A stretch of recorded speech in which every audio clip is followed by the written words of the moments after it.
에베소서 2장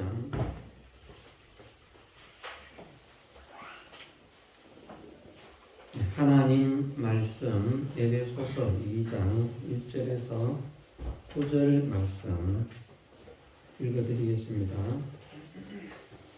너희의 허물과 죄로 죽었던 너희를 살리셨도다. 그때에는 너희가 다 그 가운데서 행하여 이 세상 풍속을 쫓고 공중의 권세 잡은 자를 따랐으니 곧 지금 불순종의 아들들 가운데서 역사하는 영이라. 전에는 우리도 다 그 가운데서 우리 육체의 욕심을 따라 지니며 육체와 마음의 원하는 것을 하여 다른 이들과 같이 본질상 진노의 자녀이었더니 긍휼에 풍성하신 하나님이 우리를 사랑하신 그 큰 사랑을 인하여 허물로 죽은 우리를 그리스도와 함께 살리셨고 너희가 은혜로 구원을 얻은 것이라. 또 함께 일으키사 그리스도 예수 안에서 함께 하늘에 앉히시니 이는 그리스도 예수 안에서 우리에게 자비하심으로써 그 은혜의 지극히 풍성함을 오는 여러 세대에 나타내려 하심이니라. 너희가 그 은혜를 인하여 믿음으로 말미암아 구원을 얻었나니 이것이 너희에게서 난 것이 아니요 하나님의 선물이라. 행위에서 난 것이 아니니 이는 누구든지 자랑치 못하게 함이니라. 아멘. 네. 금생에 살아가는 동안에 받을 하나님의 은혜를 제외하고 영적으로 하나님께서 믿음의 사람에게 허락하시는 구원의 은혜는 종류로 말하면 네 가지라 말씀을 드렸습니다. 그 네 가지의 은혜를, 구원의 은혜를 우리에게 주시기 위해서 베푸신 예수 그리스도의 보혈의 은혜, 구속의 은혜, 구원의 은혜 또한 나누면 네 가지라 그렇게 말할 수 있습니다. 간단하게 말하면 예수 그리스도의 구원의 은혜 그렇게 말을 하는 것이고요.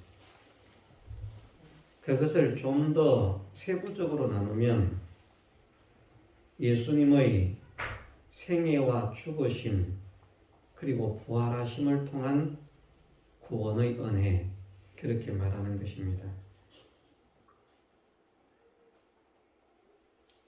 예수 그리스도의 구속의 은혜, 구원의 은혜는 생애와 죽으심만으로 완성되는 것이 아닙니다. 예수님의 부활로 구원의 역사가 완성이 된 것입니다.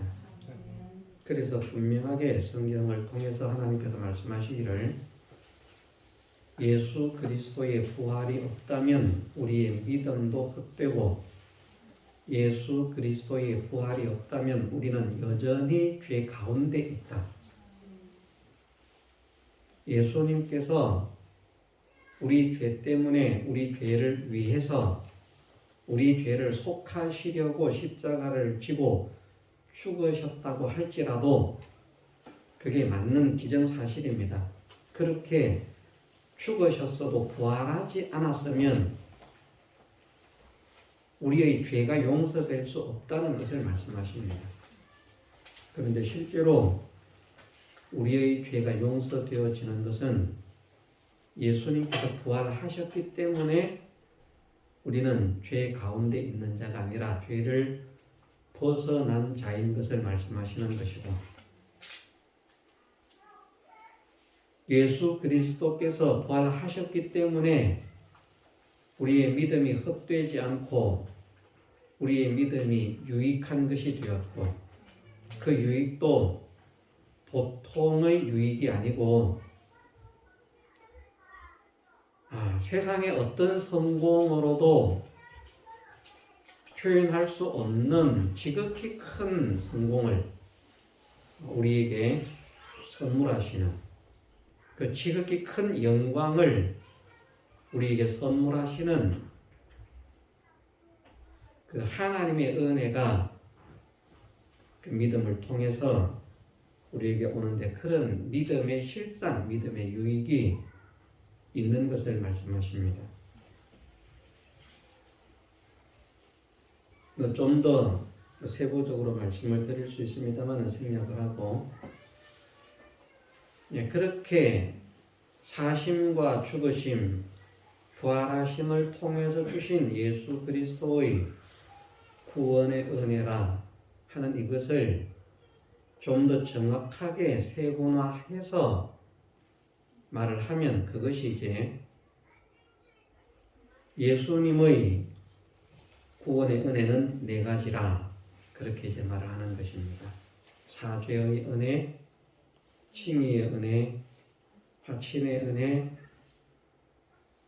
부활을 통한 그 새 소망, 그 은혜를 우리에게 허락하셨다. 예수님의 구속의 은혜는 이 네 가지가 뗄래야 뗄 수 없는 그런 은혜로 한 덩어리로 우리에게 주어진 것입니다. 어떻게 설명을 해야 할지 모르겠습니다만은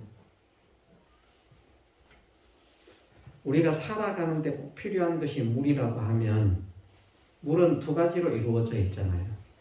떨어지면 물이 아니죠.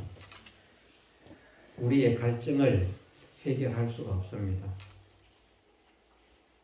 물은 항상 언제나 그 두 가지 원소가 하나가 되어서 우리에게 오는 것처럼 예수 그리스도의 그 구속의 은혜라고 하는 것은 이 네 가지가 사죄와 칭의와 화친과 부활을 통한 새 소망 이 네 가지가 하나가 되어서 우리에게 전해져 오는 것입니다. 어떤 이 네 가지 중에서 한 가지만 온다든지 혹은 두 가지, 세 가지만 오고 나머지 하나는 안 올 수 있는 것이 아니라 언제나 이 네 가지는 정확하게 그냥 한 덩어리가 되어서 옵니다. 그래서 구원의 은혜를 받았다라고 하면 이 네 가지 은혜를 다 받은 것입니다. 네 가지 중에 사죄의 은혜는 받았는데 아직 칭의의 은혜는 못 받았습니다. 화친의 은혜는 못 받았습니다. 그런 것이 아니고요.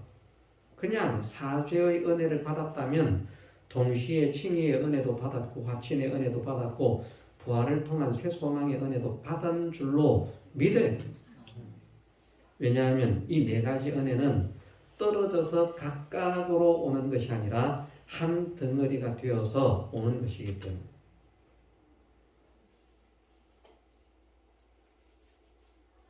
그런 것은 더 설명 안 해도 아시겠죠. 모르는 분도 또 그래도 있을 수 있습니다. 그래서 하나만 더 하겠습니다. 소금도 두 가지로 되어 있잖아요. 그죠? 그 소금을 염소와 나트륨으로 나누면 소금이 아닙니다. 그런데 그 두 가지가 절묘하게 조화를 이루어서 하나가 되었을 때 그게 소금이라고 하는 것으로 우리에게 오는 것입니다. 소금을 먹었는데 염소는 안 먹고 나트륨만 먹었다든지 나트륨은 안 먹고 염소만 먹었다든지 그런 일은 있을 수가 없습니다. 자기가 알든 모르든 그 두 가지는 다 먹은 것입니다. 그 한 덩어리에 몇 개의 요소들이 함께 항상 하나가 일체가 되어 있는 그런 것처럼 예수 그리스도의 구원의 은혜에는 이 네 가지가 항상 하나가 되어 있다. 이 네 가지 중에 하나가 빠지면 구원의 은혜가 안 되는 것입니다. 이거를 이해하셔야 됩니다. 네 가지가 있는데 한 가지만 가지고도 구원의 은혜가 안 되고요. 두 가지만 가지고도 구원의 은혜가 안 되고 세 가지만 가지고도 구원의 은혜가 안 된다는 말입니다. 그것을 대표적으로 설명하는 말씀이 예수님께서 십자가의 죽으심으로 이루신 것이 사죄와 칭의와 화침이라고 하는 그 은혜입니다. 그런데 부활을 하지 않으면 이 세 가지가 아무 유익이 없다는 겁니다.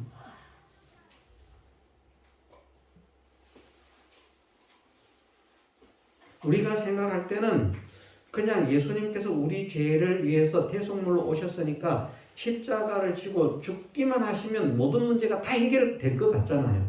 그죠? 아닙니까?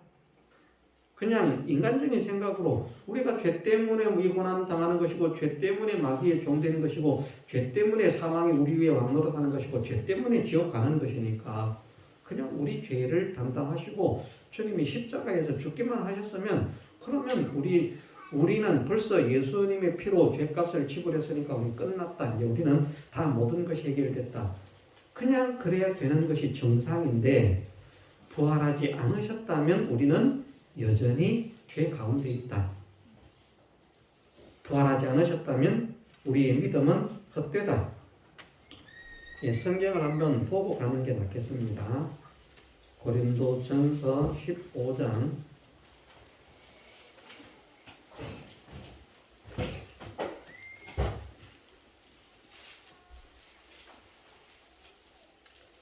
15장 12절에서 19절 말씀 읽어드리겠습니다. 그렇게 빨리 읽지 않으니까 다 들으시면 어느 정도 될 것입니다. 그리스도께서 죽은 자 가운데서 다시 살아나셨다 전파되었거늘 너희 중에서 어떤 이들은 어찌하여 죽은 자 가운데서 부활이 없다 하느냐. 만일 죽은 자의 부활이 없으면 그리스도도 다시 살지 못하셨으리라.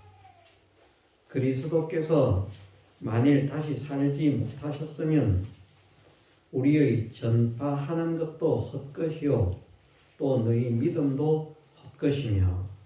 자, 예수님께서 다시 살지 못하셨으면 예수님의 부활이 없다면 우리의 전파하는 것도 헛것이고 복음 전하는 것 헛것이라는 말입니다. 우리 믿는 것, 믿음도 헛것이라고 말씀하셨습니다. 제가 성경에 없는 것 말하는 게 아니고 성경에 있는 것만 말씀드리겠습니다. 또 우리가 하나님의 거짓 증인으로 발견되리니 우리가 하나님이 그리스도를 다시 살리셨다고 증거하였습니다. 만일 죽은 자가 다시 사는 것이 없으면 하나님이 그리스도를 다시 살리시지 아니하셨으리라. 예수님께서 다시 부활하신 것은 우리의 부활이 있기 때문에 예수 그리스도의 부활이 이루어진 것임을 말씀하는 것입니다. 만일 죽은 자가 다시 사는 것이 없으면 그리스도도 다시 사신 것이 없었을 터이요. 그리스도께서 다시 사신 것이 없으면 너희의 믿음도 헛되고 너희가 여전히 죄 가운데 있을 것이요. 예수님의 부활이 없다면 우리의 믿음도 헛되고 우리가 여전히 죄 가운데 있을 것이라고 선언하십니다. 그러면서 또한 그리스도 안에서 잠자는 자도 망하였으리니 믿는 게 소용없습니다. 세 가지를 아무리 이루었어도 부활이 없으면 믿을 필요가 없다는 말입니다. 그런데 왜 우리가 믿는 것이 가치가 있고 믿어야 하는가? 예수님께서 부활을 하셨기 때문이다. 만일 그리스도 안에서 우리의 바라는 것이 다만 이생뿐이면 모든 사람 가운데 우리가 더욱 불쌍한 자리라. 아멘. 예수님의 부활이 없으면 세상에서 제일 불쌍한 사람이 누군가? 예수님 믿는 사람이다. 이 말씀은 무슨 말씀인가 하면요. 그냥 간단하게 표현하면 예수님이 부활하지 않았다면 예수님 믿지 말라는 말입니다. 그런 말씀으로 받아들이시지 않습니까? 예수님 부활이 없다면 우리 믿음이 헛되는 것이고 우리가 여전히 죄 가운데 있고 우리가 세상에서 제일 불쌍한데, 그리고 예수님 안에서 자는 것 죽는 것 망하는 길인데 꼭 하면 무슨 소용이 있겠습니까? 하지 말라는 말입니다. 그런데 하지 말라는 말씀이 아니죠. 해야만 되는 것을 말씀하시는 것이죠. 왜? 예수님의 부활은 사실이기 때문에.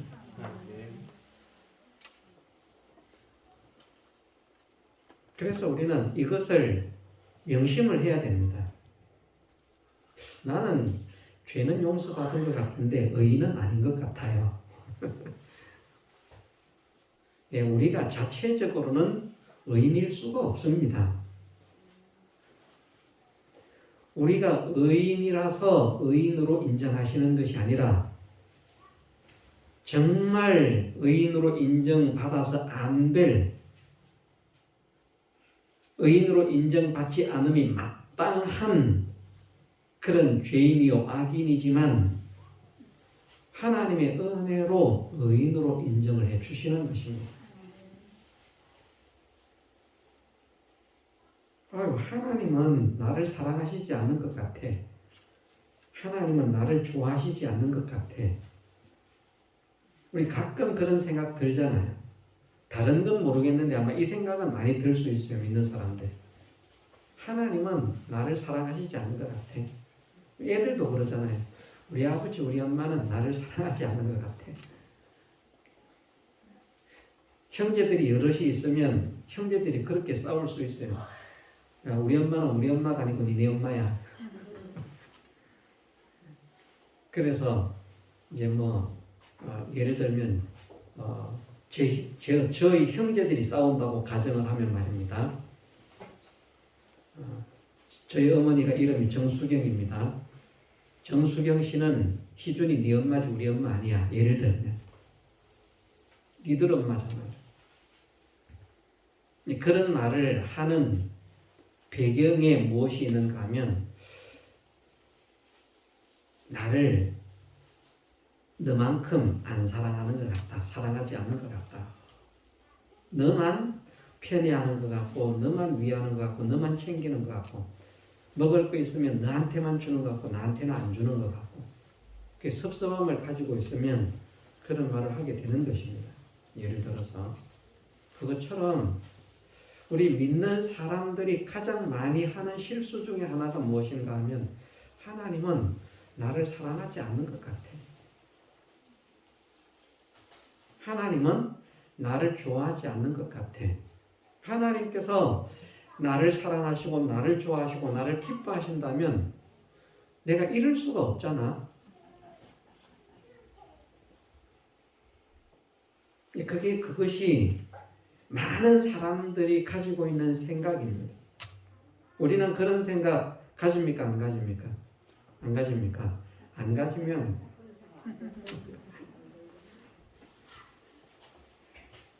진짜 이 생각이 하나님이 나를 사랑하지 않는 것 같아. 이 생각이 진짜 안 든다면 우리는 대단한 믿음을 가진 사람들입니다. 근데 조금 고통스럽고 좀 절망스럽고 좀 슬프고 좌절되고 낭만한 이런 일들을 만나면 하나님이 정말 나를 사랑하실까? 정말 하나님께서 나와 함께 하실까? 이런 의심들을 생각들을 가집니다. 의심까지는 안 가도 그런 생각들을 가지는데 사실은 그런 생각을 가지는 것이 의심이고 불신이라 할 수 있습니다.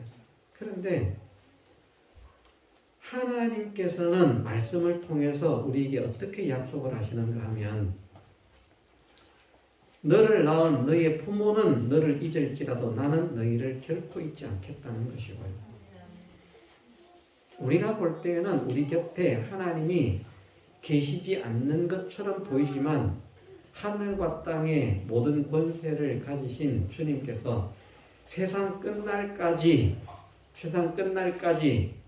함께 하시죠. 아멘이 아닙니다. 그냥 함께 하시는 거 아니에요.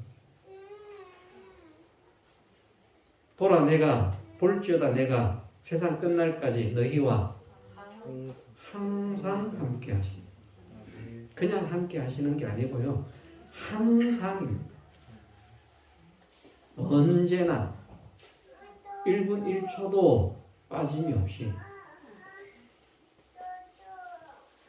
우리가 느끼지를 못해서 그렇지 하나님은 우리에게 얼마나 간절한 마음을 가지고 소원을 가지고 우리와 함께 하시는가 하면 우리는 사랑하는 자녀가 몸이 아픈 것 때문에 가슴 아파하면서 간병을 하다가 졸 수도 있어요. 그런데 하나님은 사람을 창조하시고 지금 얼마 동안의 세월이 지났는지 모르지만 졸지도 주무시지도 않고 우리를 돌보신다는 것입니다. 얼마나 우리를 사랑하십니까? 얼마나 우리를 가까이 하시고 얼마나 우리를 좋아하시고 얼마나 우리를 아끼시고 얼마나 우리를 위하시면 졸지도 주무시지도 않고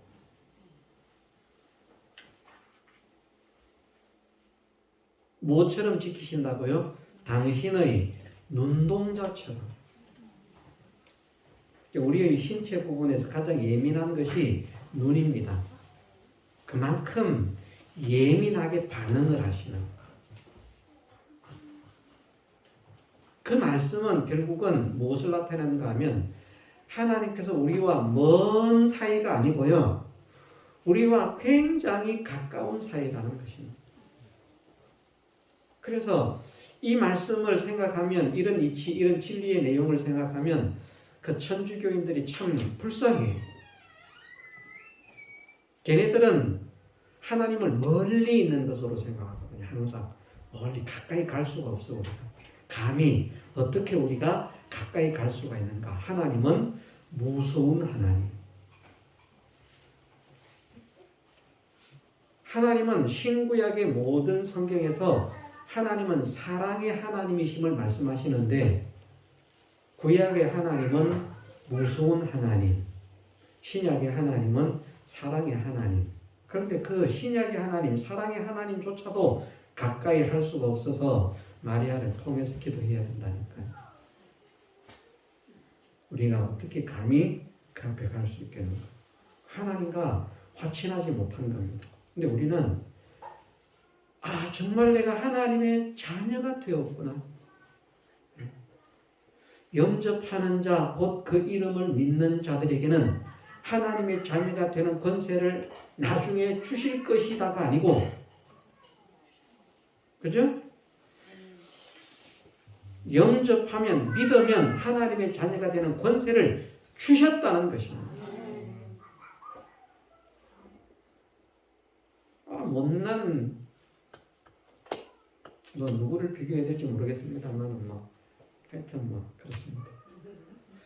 자기 자녀는 다 사랑스럽습니다.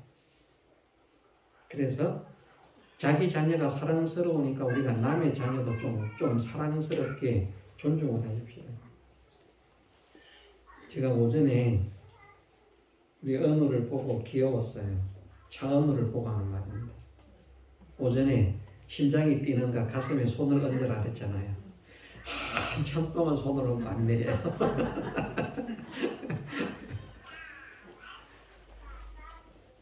얼마나 느끼려고 그러고 있는지 한참 동안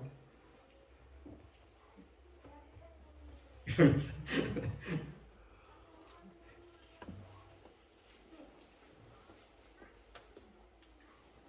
네. 우리는 하나님과 먼 사람들이 아닙니다. 정말 가깝고도 가까운 사람들입니다. 얼마나 가까운 사람들인가.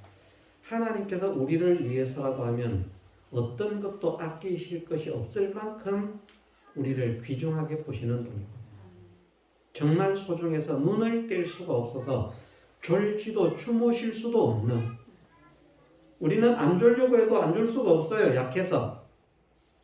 근데 하나님은 말씀하셨습니다. 졸지도 주무시지도 않는다. 낮에 해도 밤에 달도 너희를 상치 못하고 해치 못하도록 지금부터 영원토록 너의 출입을 지킬 것이다. 그만큼 우리는 하나님과 화친한 자입니다. 천국에서만이 아니고 그건 천국은 당연하고요. 천국에서의 하나님과 화친은 너무나도 당연한데 이 세상 속에서도 우리는 하나님이 내 곁에 없는가, 나를 돌보지 않으시는가, 나를 외면하셨는가, 하나님은 왜 나를 알아주시지 않는가, 나를 왜 방치를 하시는가, 온갖 생각을 다해도 하나님은 절대로 그런 일이 없는 분입니다. 다만 하나님은 계약하신 것이 있기 때문에 그 계약에 의해서 역사를 하시고 싶어도 역사를 못하시는 그런 상태에는 있지만 늘 하나님의 마음은 구원받은 우리를 향해서 사랑의 마음으로, 애틋한 마음으로, 변하지 않는 사랑으로 끝까지 사랑하시는 그러한 하나님이심을, 아버지심을, 주님이심을 믿는 우리가 되어야 할 것입니다. 그래서 다시 본론으로 돌아가면 예수님의 구원의 은혜는 네 가지가 하나가 되어서 한꺼번에 주어지는 것이지, 그 한꺼번에 주어지는 것도 완벽하게 주어지는 것이지 어떻게 모자람이나 부족함이나 빠짐이나 이런 것이 없이 오는 은혜라는 것입니다. 그렇지만 네 가지가 하는 일은 다 다릅니다. 하는 일은 사죄가 하는 일이 다르고요, 칭의가 하는 일이 다르고요, 화친이 하는 일이 다르고요, 새 소망이 하는 일이 다르다는 말입니다. 하는 일이 다르니까 또 어떤 것은 역사가 되고 어떤 것은 역사가 안 되는 것이 아니라 이 네 가지가 항상 같이 오는 것이기 때문에 이 네 가지 요소가 네 가지의 그런 요소, 역사들을 충족시키면서 이루시는 그런 구원의 은혜이라. 이것을 우리가 믿어야 되는데 이 네 가지 구원이 왜 네 가지가 필요한가? 자, 아담과 하와의 타락으로부터 범죄하고 타락한 인생은 사망 아래 놓여 있는 인생이 되어서 죄와 마귀와 사망 아래 놓인 인생이 되어서 다 멸망의 구렁텅이인 영원한 멸망, 지옥의 형벌을 벗어날 수 없는 자가 되었다 하는 것을 우리가 믿어야 됩니다. 그런데 사죄의 은혜는 지옥 간 사람들이 죄 때문에 지옥에 가는 것이거든요. 지옥 가는 사람들은 죄 때문에 지옥에 가는데 지옥에 가지 않게 하시는 은혜가 사죄의 은혜입니다. 네 가지 은혜가 한꺼번에 오니까 우리가 지옥 가는 문제 해결된 줄 믿어야 된다는 말씀이 그런 말입니다. 예수님의 은혜 속에서 사죄가 빠지고 온다면 구원을 받았지만 지옥에 갈 걱정을 해야 되는데 이 사죄의 은혜가 빠짐이 없이 그냥 오기 때문에 우리가 뭐 주세요 해서 오는 것도 아니고요, 안 주시면 좋겠는데 해서 안 주시는 것도 아니고요, 그냥 예수 그리스도의 구원의 은혜는 이 사죄라고 하는 요소가 뭐 한 부분으로 차지하고 있다는 것보다는 막 섞여가지고 분리해낼 수 없을 만큼 섞여가지고 그렇게 오기 때문에 지옥에 가지 않을 수 있게 하시는 표가 그냥 우리에게 그대로 전달이 되는 것입니다. 사죄의 은혜는 무엇 때문에 주시는가? 지옥에 갈 수밖에 없는 자들을 지옥에 가지 않도록 하시는 표로서 주시는 것이 사죄의 은혜라 이렇게 말을 합니다. 왜냐하면 죄로 말미암아 모든 인생은 죽고 망하고 영원한 멸망에 처할 수밖에 없기 때문에 사죄는 죄인된 우리를 죄 없는 자로 인정하시는 은혜를 사죄라, 그렇게 죄를 용서했다는 말이죠. 사죄라 그렇게 말하는 것입니다. 우리가 무죄자가 된 것이 아니고 사죄의 은혜를 받은 것입니다. 우리는 무죄자가 아닙니다. 우리는 여전히 죄인입니다.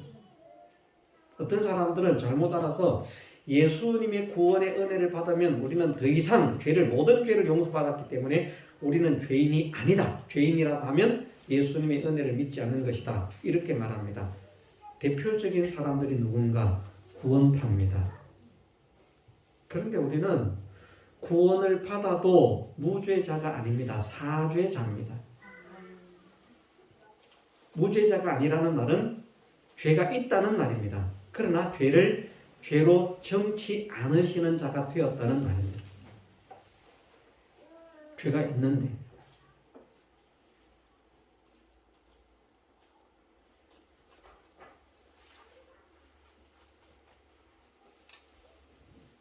예수님의 사죄라고 하는 그 사죄의 은혜가 우리의 죄의 변호사로 나서는 것입니다. 그들은 죄를 지었지만 그들은 죄가 있지만 그러나 지옥에는 갈 수 없습니다. 왜냐하면 내가 나의 피로 그들을 지옥에서 건졌기 때문입니다. 보증을 하시는. 우리는 구원을 받은 사람은 죄인이 아니라고 믿는 것은 비성경적 신앙이라고 하는 것을 어떻게 알 수 있는가? 바울은 구원을 받은 사람이 된 후에 위대한 하나님의 일꾼으로 사도로 쓰임을 받고 있으면서도 자신을 무엇이라고 고백했습니까? 나는 죄인 중에 괴수라. 그래서 대장 죄인이라고 고백을 합니다. 만일 구원파의 교리가 진리라고 하면 그런 말 안 해야 돼요, 바울이. 전에는 내가 죄인이었지만 지금은 죄인이 아니다. 이래야 돼요. 그런데 거기는 분명히 현재 진행형입니다.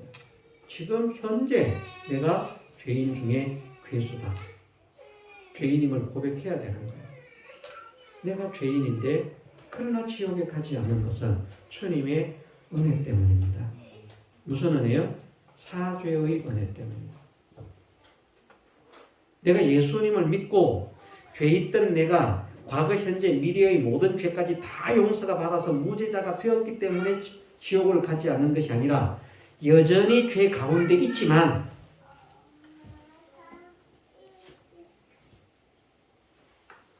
우리가 회개하지 못한 죄까지도 회개하지 못한 죄의 그 공력은 불에 탈 수밖에 없지만 그러나 회개하지 못한 죄 때문에 우리가 지옥에 가는 일은 없다는 말입니다. 왜? 주님의 피가 가지 않는 사람으로 보증을 하셨기 때문에. 그것이 사죄의 역할입니다.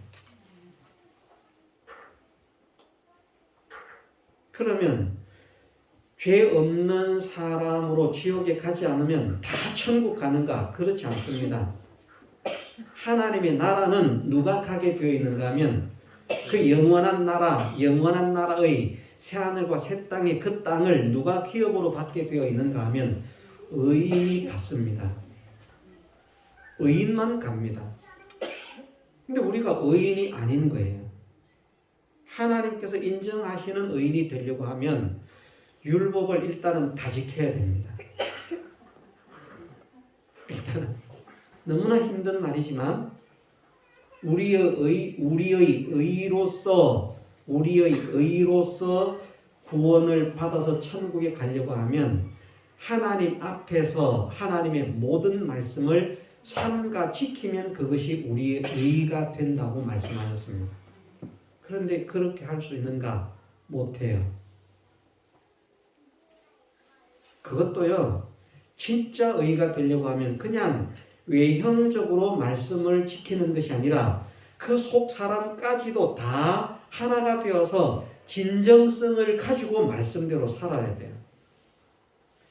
행위뿐 아니라 우리의 모든 생각이나 사상들까지도. 그래서 제가 그런 말씀을 드렸잖아요. 이런 말씀들을 가르칠 때 우리는 죄를 짓지 않을 수 없는 사람이다. 왜냐하면 이거 하나만 생각해도 항상 기뻐하라 범사에 감사하라. 우리가 기뻐하지 않을 때 죄 짓고 있는 거예요.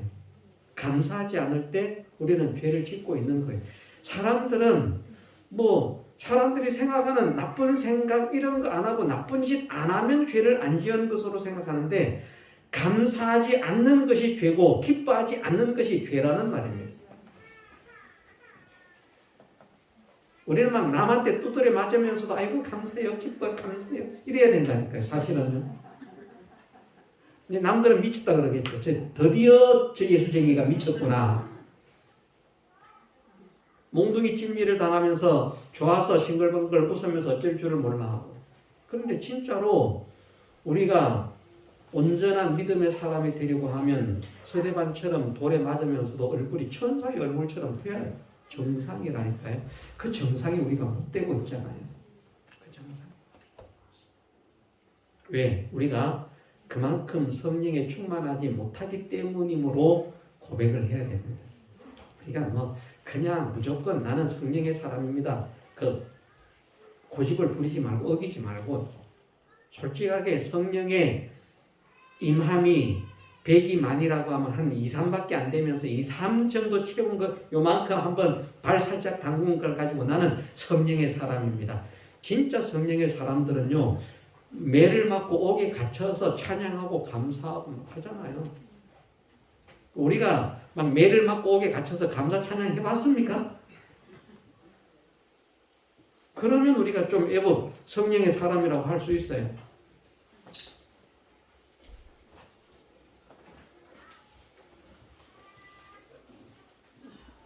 그만 집에서 있는데 아이가 실수로 뭐 몽둥이를 휘두르다가 내 뒤통수를 탁 후려 갈겼다고 생각을 해보겠다. 그럴 때 아이가 내 뒤통수를 딱 치는 순간 하나님 아버지 감사합니다. 기뻐요. 나는 기뻐요. 항상 기뻐. 그럼 우리가 성령에 충만한 사람. 그렇지 않고 이놈의 새끼가 말이야. 가만히 있으라고 했더니 말이야. 예? 지금 네가 에미에비를 죽이려고 작정을 했나? 그럼 우리가 성령에 충만하지 못하는 거예요. 성령에 충만하지 못하면서 성령에 충만한 척 해봐야 아무 소용 없습니다. 솔직하게 우리는 그래서 제가 그냥 외식과 위선으로 성령에 충만하지 못합니다. 이것이 아니라 정말 나는 성경 하나님 말씀인 성경에 있는 내용들을 비추어 볼 때 성령의 사람들은 이러했는데 내가 그러하지 못한 것을 보니까 나는 성령의 사람이기를 원하고 성령에 충만한 사람이기를 소망하지만 아직까지 그런 성령의 충만함을 내가 가지지 못했구나. 이것을 솔직하게 인정하는 사람이 되어야 됩니다. 자꾸 이렇게 하다 보면 이제 방향이 바다로 가야 되는데 산으로 갈 수가 있어서 그만하겠습니다.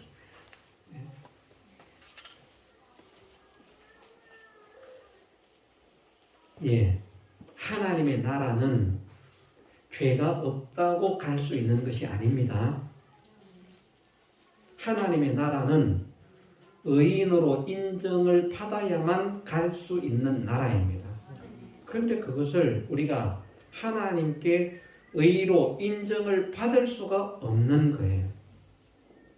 모든 말씀을 다 행하지 못하기 때문에도 의인이 될 수가 없고요. 모든 말씀을 행한다고 해도 항상 행할 수 없기 때문에 의인이 될 수가 없고요. 항상 행한다고 해도 정말 전심으로 모든 것을 다해서 할 수 없기 때문에 될 수가 없고요. 첫 번째부터 안 되는 것이지만 된다고 해도 지금 말하는 것입니다. 그런 것을 하면서도 하나님 앞에 겸손하고 겸손해서 자기를 낮추면서 하나님을 높이고 영광을 돌려야 되는데 그렇게 또 못하기 때문에 될 수가 없어요. 왜? 우리는 조금만 해놔도 그만 교만해지잖아요. 돈 조금만 있어도 교만해지죠. 지식 조금만 들어가도 교만해지죠. 기능이 조금만 생겨도 교만해지죠. 믿음 생활 조금만 해도 교만해지죠. 우리가 다른 사람보다 일찍 예배당에 나와서 예배를 드리기 전에 다른 사람보다 한 1시간 정도 빨리 나와서 청소를 하고 이러면서 한 1년 정도만 지나가면 아마 교만이 나올걸요. 처음에는 그렇지 않지만 한 1년 시간이 지나가면 교만이 나온다니까요. 아이고 저것들은 말이야 내가 열심히 닦은 것처럼 마음에 안 들어. 도대체 마음에 안 들어. 왜 저러는지 모르겠어. 우리가 그렇다니까. 사람들이 초심을 지키라고 말하지만 그게 쉽지 않습니다. 사람은 자기도 모르게 교만해지게 되어 있어요. 그래서 다윗 같은 사람도 교만이 싹이 나가지고 그 교만 때문에 사흘 온역에 난리를 겪은 것입니다.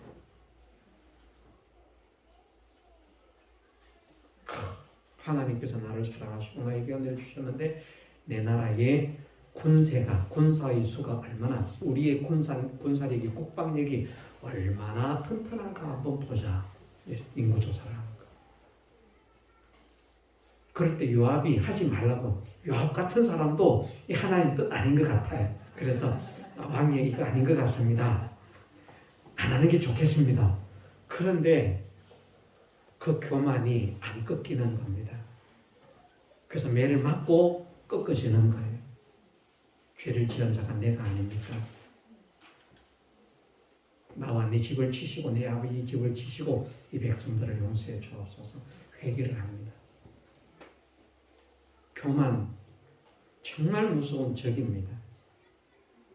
우리가 하나님 말씀대로 조금만 살면 교만이 하늘을 찌를 것이고요. 우리가 하나님 말씀을 조금만 알아도 교만이 하늘을 찌를 것입니다. 우리가 어떻게 의인이 되겠습니까?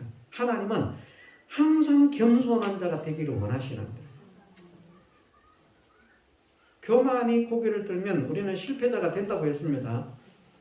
교만은 패망의 선봉입니다. 넘어지면 앞잡이입니다. 절대 서 있을 수가 없습니다. 그래서 우리는 진짜 수천 번, 수만 번을 죽었다가 깨어나도 하나님께서 만족하시고 하나님께서 기뻐하시도록까지 하나님의 뜻을 명중시켜드리는 이런 사람으로 우리의 일생을 채울 수가 없습니다. 그런 사람이 되어야 하나님의 나라에 간다니까요. 얼마나 가기 어려운 나라입니까? 그러니까 이것은 돈 써서 갈 수 있는 나라가 아닙니다. 사실은 제일 가기 어려운 곳이 천국입니다. 사람의 노력으로는 그 어떤 노력과 그 어떤 수고로도 갈 수 없는 나라입니다. 왜? 하나님께서 전지하시고 전능하신 하나님께서 만족하시고 기뻐하시도록까지 하나님의 뜻을 명중시켜 드려야 되는 그것으로 갈 수 있는 나라이기 때문에. 그런데 우리는 의를 행하는 것보다 죄와 악을 더 많이 행하는 우리인데 그런 우리를 의인으로 인정을 하신 것이 칭이라는 말입니다. 의인이라서 의인으로 인정하시는 것이 아니라 죄인이고 악인인데 의인으로 인정을 해주시는 것입니다. 그것이 칭의의 은혜입니다.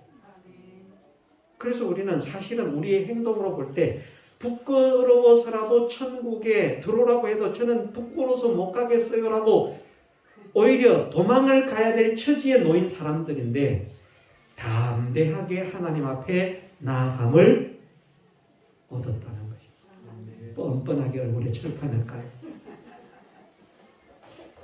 그런데 철판 깔았다고 하나님이 나무라지 않으셔요. 잘한다 그러십니다. 아이고 잘한다. 네가 내 은혜를 그렇게 믿으니까 얼마나 기분이 좋은지 모르겠다. 기분 좋지 않습니까? 이렇게 생각해 보면 네? 철판 깔아도 된다니까요. 진짜 우리 철판 깝시다. 나는 주님의 은혜로 의인이다. 나는 정말 무지하고 무능하고 몹쓸 자이지만 부족하고 연약하고 완하고 강탈한 자이지만 주님의 은혜로 나는 완전자가 되었다. 주님의 은혜로 나는 완전하신 하나님께서 완전하다 인정하실 수 있는 그런 사람으로 인정받을 수 있는 은혜를 받았다. 이렇게 부족한 내가 무엇이라. 그런데 주님의 칭의의 은혜는 그런 은혜를 우리에게 주신 것입니다. 그래서 그 누구도 인간의 노력으로는 갈 수 없는 그 하나님의 나라를 당당하게 나 천국 시민입니다 하고 통과할 수 있는 천국 시민권이라고 나오죠. 그죠? 우리는 하늘의 시민권을 가졌다고. 그 시민권이라고 하는 것이 무엇이라고 말할 수 있는가 하면 칭의의 은혜라는 말입니다. 다음 내면 의인이네 통과. 생긴 거는 의인이 아닌 것처럼 생겼는데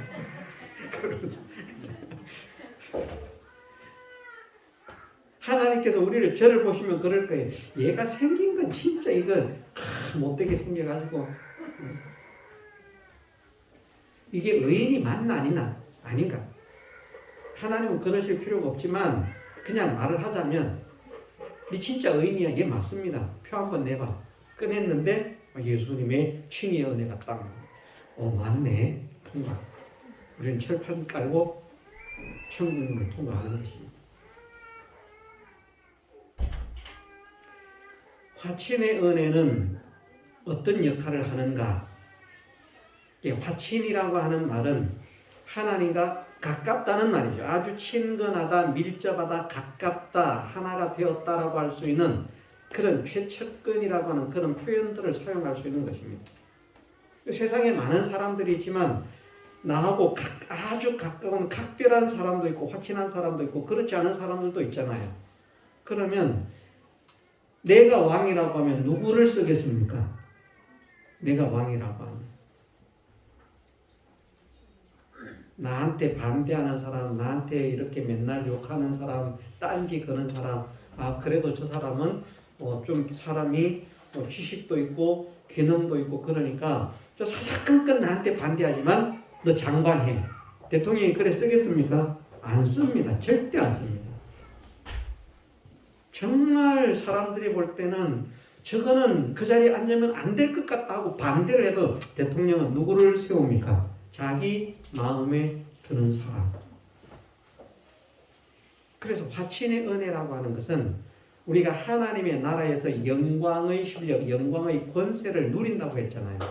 그 영광의 권세, 영광의 실력을 누리게 하는 표라는 말입니다. 얘는 나하고 아주 가까운 내 측근이야.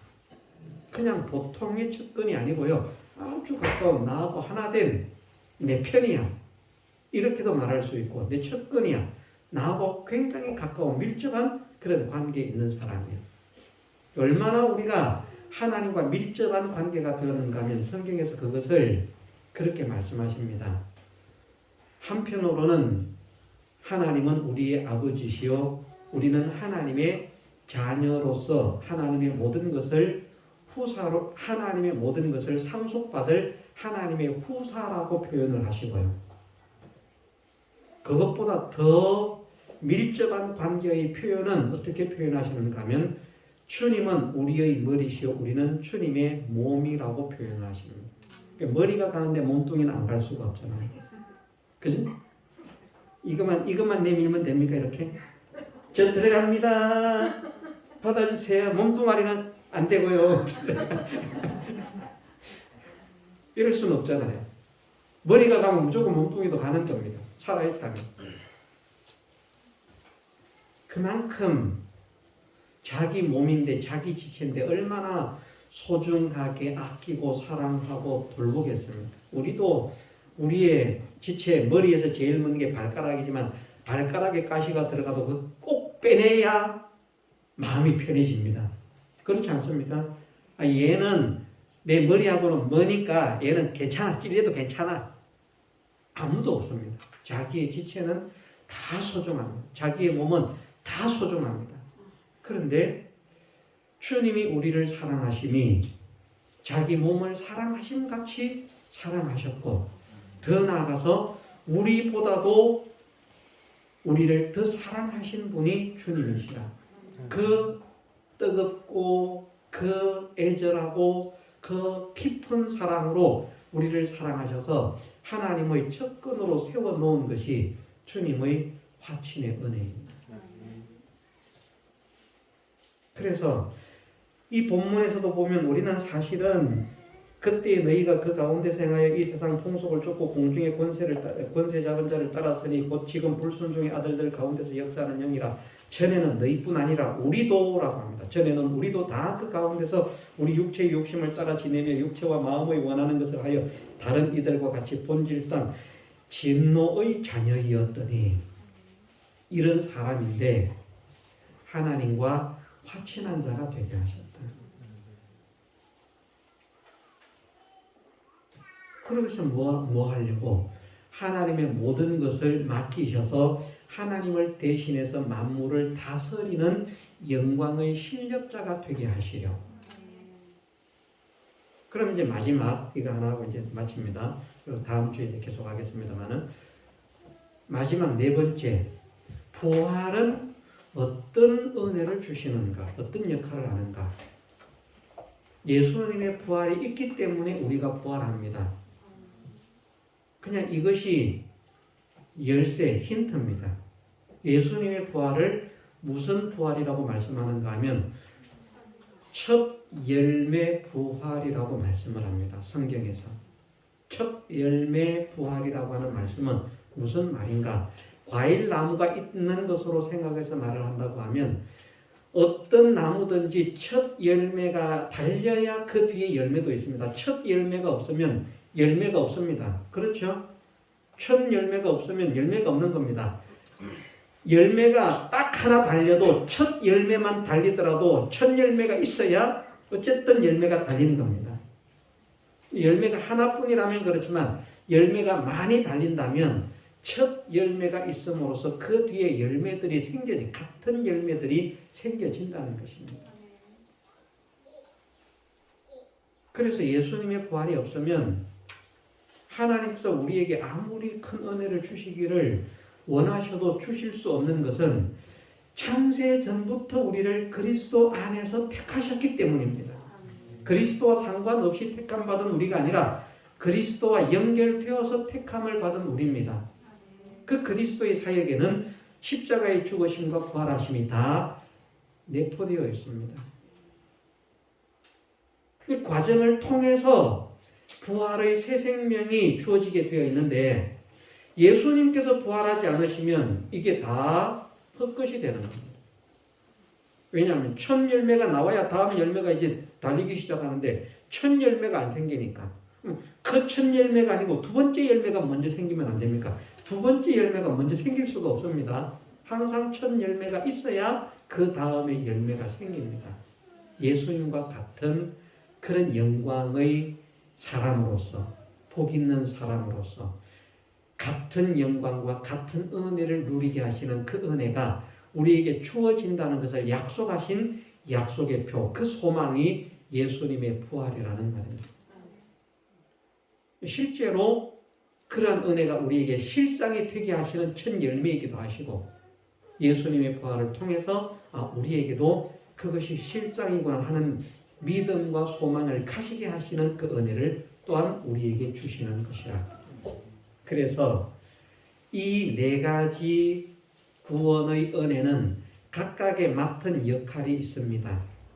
이것을 어떤 한 가지는 주고 한 가지는 안 주시는 것이 아니라 이 네 가지를 동시에 다 주셨다. 그런데 거기에서 한 가지가 달라질 수 있는 것이 있다는 것입니다. 네 가지 구원에서 하늘에서 누릴 영광, 그런 권세, 실력, 부요 이런 것은 처음에 주신 대로 완벽하게 변할 수 없는 상태가 되는 것이 아니라 처음에 주실 때는 완벽한 것을 주시지만 어떻게 사는가에 따라서 우리가 그것을 지키느냐 지키지 못하느냐가 결정되어지는 없는 구원을 우리가 만드는 것이 아니라 주신 구원을 도둑맞고 빼앗기고 상실하고 죽이는 그런 사람으로 사느냐 아니면 그대로 간직한 사람으로 사느냐가 결정되는데 그것에 따라서 그 구원의 영광이 구원의 실력이 달라질 수 있다. 그것은 이제 네 가지 측면으로 말할 때 화친이라고 하는 것이 화친이 더 척근이 될 수도 있고 좀 더 밀려난 척근이 될 수도 있다. 그렇게 말할 수도 있다는 것입니다. 그래서 일단은 오늘 오후에는 이 네 가지 구원의 은혜가 우리에게 주시는 역사들이 어떤 것인가, 어떤 역할을 하고 있는가 하는 것을 우리가 확정해서 이 네 가지 은혜를 우리가 동시에 받기 때문에 그 어느 하나에도 우리가 의심이나 불신을 가져서는 안 된다. 그리고 이 네 가지 은혜를 완전히 해결하신 그 하나님의 사랑과 은혜를 깨달아 감사하고 찬양하는 사람이 되어야 한다 하는 이것을 우리 가슴에 새겨서 바른 믿음을 가지고 살아가는 우리 모두가 되게 해주시기를 주님의 이름으로 축원합니다. 다 같이 통성으로 기도드리겠습니다.